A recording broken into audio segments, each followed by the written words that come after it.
आम आदमी पार्टी के लिए कुछ भी अच्छा नहीं हो रहा है। पार्टी के मुखिया अरविंद केजरीवाल एक्सपोज होते जा रहे हैं।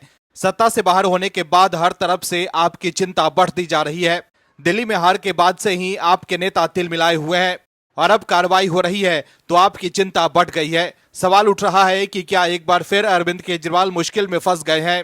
अरविंद केजरीवाल को कोर्ट से बड़ा झटका लगा है, जिसके बाद आप सांसद संजय सिंह तिलमिला गए हैं। दरअसल अरविंद केजरीवाल और पार्टी के दूसरे नेताओं के खिलाफ केस दर्ज होने पर संजय सिंह ने नाराजगी जताई है। संजय सिंह ने आरोप लगाया है कि जब कोर्ट के आदेश में बीजेपी के नेताओं का नाम भी था तो सिर्फ आप नेताओं पर ही केस क्यों दर्ज किया गया। इसके साथ ही संजय सिंह ने यह भी कहा है कि इस देश में सिर्फ बीजेपी का कानून चल रहा है। इस खबर में आगे आपको बताएंगे कि कैसे अरविंद केजरीवाल की बढ़ गई है चिंता।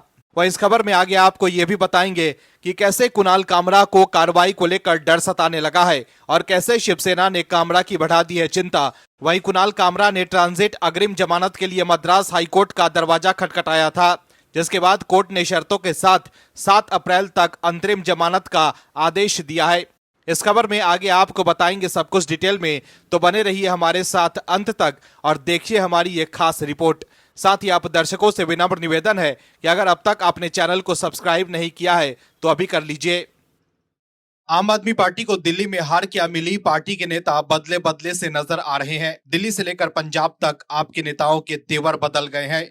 आप सांसद संजय सिंह जो एसी दफ्तर में बैठकर प्रेस कॉन्फ्रेंस कर बीजेपी पर आरोप लगाते थे, वो अब सड़क पर साफ सफाई करते नजर आ रहे हैं। वहीं पंजाब में भी आपके काम करने का तरीका बदल गया है। आम आदमी पार्टी को पहले किसान आंदोलन अच्छे लगते थे, लेकिन अब पंजाब में धरने पर बैठे किसानों के खिलाफ कार्रवाई हो रही है। वहीं राघव चड्ढा भी बताने की कोशिश कर रहे हैं कि आपको अब बदलने की जरूरत है। आपके नेता समझ गए हैं कि ब्लेम गेम वाली राजनीति से वो लोगों का भरोसा खो देंगे, जैसे दिल्ली में हुआ। चुनाव से पहले दिल्ली की समस्याओं के लिए अरविंद केजरीवाल बीजेपी पर ठीकरा फोड़ते थे। चुनाव से ठीक पहले दिल्ली में पानी की कमी हुई तो अरविंद केजरीवाल ने कह दिया कि हरियाणा की बीजेपी सरकार यमुना में जहर मिला रही है। दिल्ली की तमाम समस्याओं के लिए आपके नेता ये कहते थे कि बीजेपी उन्हें काम करने नहीं दे रही है। ऐसे में लोगों ने सोचा कि जब काम बीजेपी को ही करना है तो वोट आपको क्यों दें। दर्शकों, आपको दिल्ली में करारी हार मिली है, लेकिन सोचने वाली बात यह है कि आपको जब चिंतन मंथन करने की जरूरत थी तब तो इन्होंने कुछ नहीं किया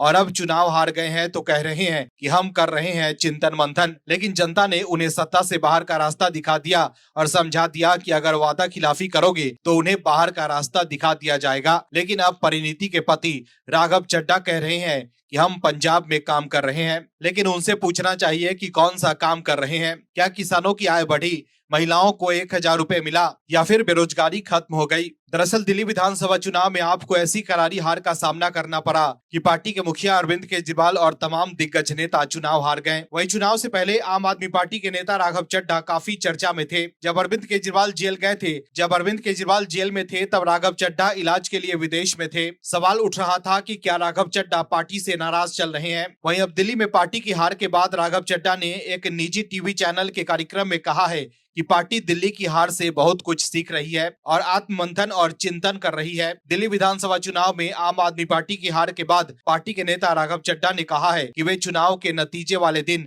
अरविंद केजरीवाल के घर में उनके साथ मौजूद थे। उन्होंने ये भी कहा कि पार्टी के अंदर आत्ममंथन और चिंतन का काम जारी है। राघव चड्ढा ने कहा कि मैंने दिल्ली और पंजाब में पार्टी के लिए प्रचार किया था। कुछ लोगों ने कहा कि मैं चुनाव वाले दिन और नतीजे वाले दिन गायब था, लेकिन ये सच नहीं है। मैं अरविंद केजरीवाल जी के घर में उनके साथ मौजूद था। उन्होंने ये भी कहा कि हमें पता है कि हमने दिल्ली विधानसभा चुनाव में करारी शिकस्त देखी है और हम इसके कारणों का विश्लेषण कर रहे हैं। दिल्ली विधानसभा चुनाव में आम आदमी पार्टी की हार के बारे में बात करते हुए राघव चड्ढा ने कहा कि चुनाव में हार जीत लगी रहती है। उन्होंने पूर्व पीएम अटल बिहारी वाजपेयी का उदाहरण दिया, जिन्होंने एक चुनाव में हारने के बाद कहा था कि न हार में न जीत में, किंचित नहीं भयभीत में, कर्तव्य पथ पर जो भी मिला ये भी सही वो भी सही। राघव चड्ढा ने यह भी कहा कि आम आदमी पार्टी एक यात्रा पर निकली है, देश के लिए, देश की सेवा करने के लिए, लोगों की जिंदगी बेहतर करने के लिए। उन्होंने स्वीकार किया कि कभी कभार हार हाथ लगती है, कभी कभार जीत हाथ लगती है, लेकिन अगर कुछ कमियां रही है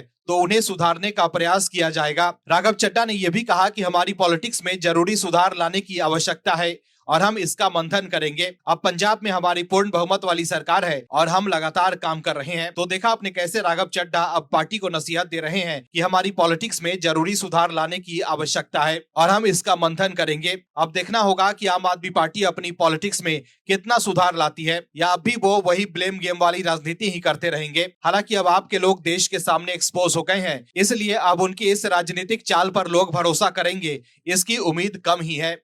आम आदमी पार्टी के नेताओं की मुश्किलें बढ़ती जा रही है। दिल्ली में सत्ता से बाहर होने के बाद भी आपके लिए लगातार बुरी खबर आ रही है। सत्ता में रहते हुए अरविंद केजरीवाल और आपने जो किया था उसको लेकर अब उनकी चिंता बढ़ती जा रही है। कोर्ट से भी आपको झटका लग रहा है। आपके मुखिया अरविंद केजरीवाल सोच रहे थे कि वो हमेशा सत्ता में ही रहेंगे और उनकी पोल नहीं खुलेगी, लेकिन दिल्ली के लोगों ने अरविंद केजरीवाल के मंसूबों पर पानी फेर दिया और अब कानून के हिसाब से कार्रवाई भी शुरू हो गई है और पुलिस भी एक्शन में है। दर्शकों, अरविंद केजरीवाल लोगों को विकास देने आए थे, लेकिन दिया क्या? सिर्फ कूड़ा, बेकार पानी और गंदी हवा। लेकिन प्रचार उन्होंने खूब किया। सत्ता में रहते हुए अरविंद केजरीवाल ने अपना चेहरा चमकाने पर खूब जोर दिया। अरविंद केजरीवाल सोच रहे थे कि प्रचार के दम पर वो दिल्ली में राज करते रहेंगे, लेकिन अब वो एक्सपोज हो गए हैं। दरअसल दिल्ली पुलिस ने आम आदमी पार्टी के राष्ट्रीय संयोजक अरविंद केजरीवाल और दूसरे लोगों के खिलाफ सार्वजनिक संपत्ति अधिनियम के कथित उल्लंघन की शिकायत पर एफआईआर दर्ज की है। दिल्ली पुलिस ने राउज एवेन्यू कोर्ट में अनुपालन रिपोर्ट दाखिल की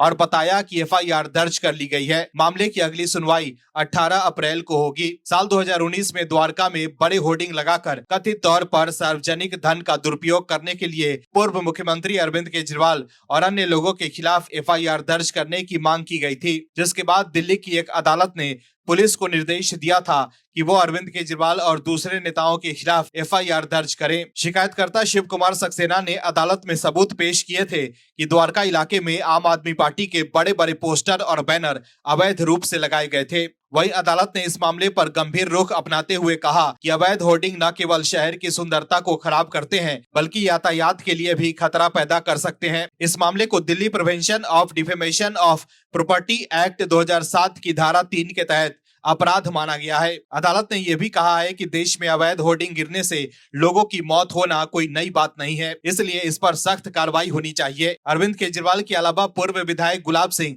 और पूर्व पार्षद नितिका शर्मा के खिलाफ भी एफआईआर दर्ज करने का आदेश दिया गया है। आपको बता दें कि पुलिस के अनुसार ये शिकायत दिल्ली में हाल के एक प्रदर्शन से जुड़ा है। इसमें आपके नेताओं पर सार्वजनिक संपत्ति को नुकसान पहुंचाने का आरोप लगा है। अभी तक एफआईआर में शामिल दूसरे लोगों के नाम स्पष्ट नहीं किए गए हैं। वहीं आपने इस कार्रवाई को राजनीतिक प्रतिशोध करार दिया है, जबकि दिल्ली पुलिस का कहना है कि ये कानूनी प्रक्रिया के तहत की गई कार्रवाई है। मामले की अगली सुनवाई में कोर्ट एफआईआर की प्रगति और सबूतों पर विचार करेगी। तो देखा आपने कैसे दिल्ली की सत्ता से बाहर होने के बाद अरविंद केजरीवाल को कोर्ट से भी झटका लग रहा है। अब इस मामले पर कार्रवाई होगी तो आपके नेता इसको लेकर बीजेपी पर निशाना साधने लगेंगे, लेकिन अब वो एक्सपोज हो गए हैं।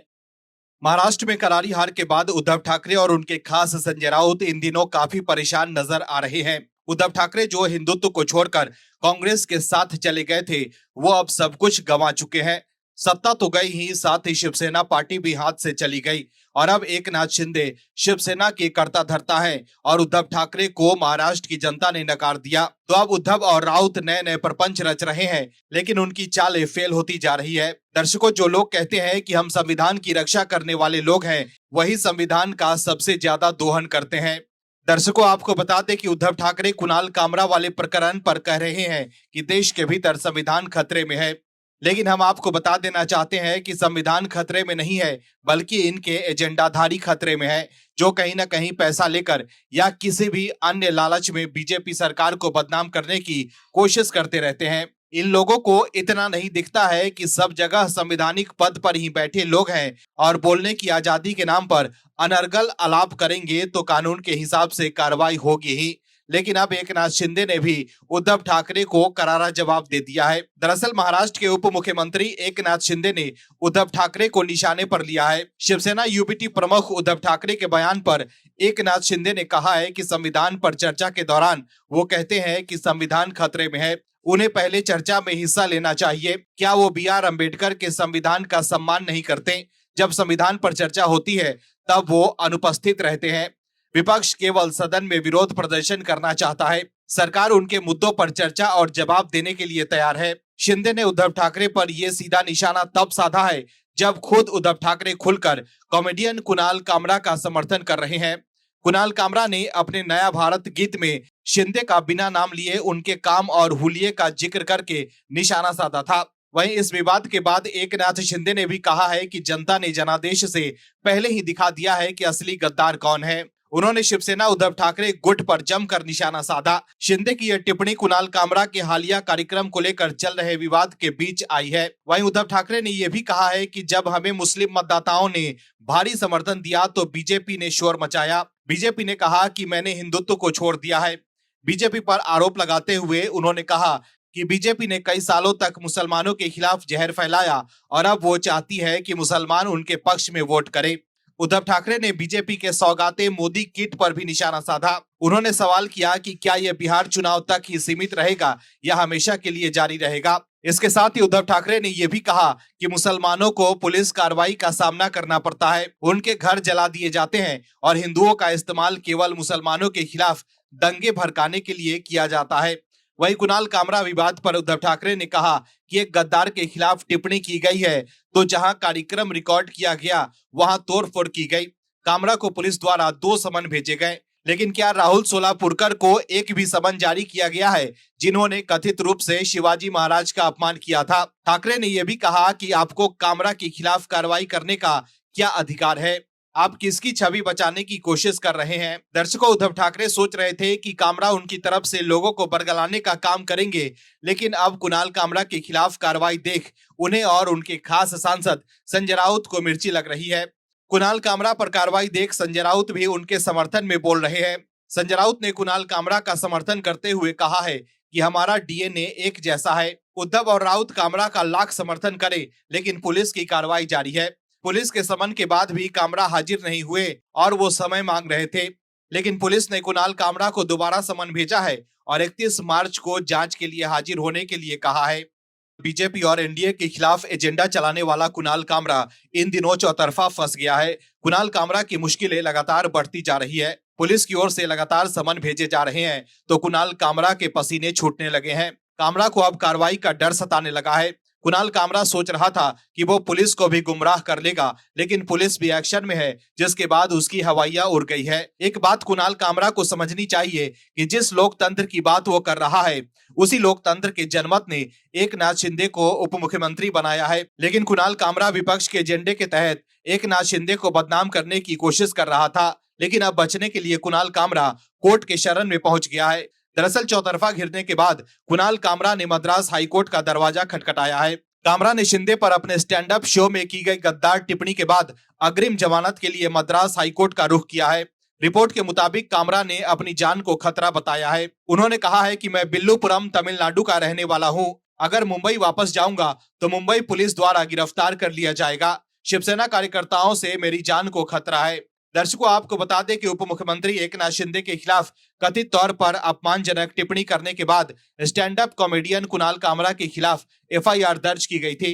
शिवसेना विधायक मुरजी पटेल की शिकायत के बाद कामरा के खिलाफ 0 एफआईआर दर्ज की गई थी और बाद में इसे मुंबई के खार पुलिस थाने में ट्रांसफर कर दिया गया था। कुणाल कामरा कल तक ट्विटर पर जोश दिखा रहा था, लेकिन अब वो मुंबई आने से डर रहा है और कह रहा है कि मुंबई जाते ही उसे गिरफ्तार कर लिया जाएगा। वहीं दूसरी तरफ शिंदे पर कामरा की टिप्पणी से भड़के शिव सैनिकों का गुस्सा शांत नहीं हो रहा है। महाराष्ट्र सरकार में मंत्री शंभूराज देसाई ने कामरा को धमकी दी है।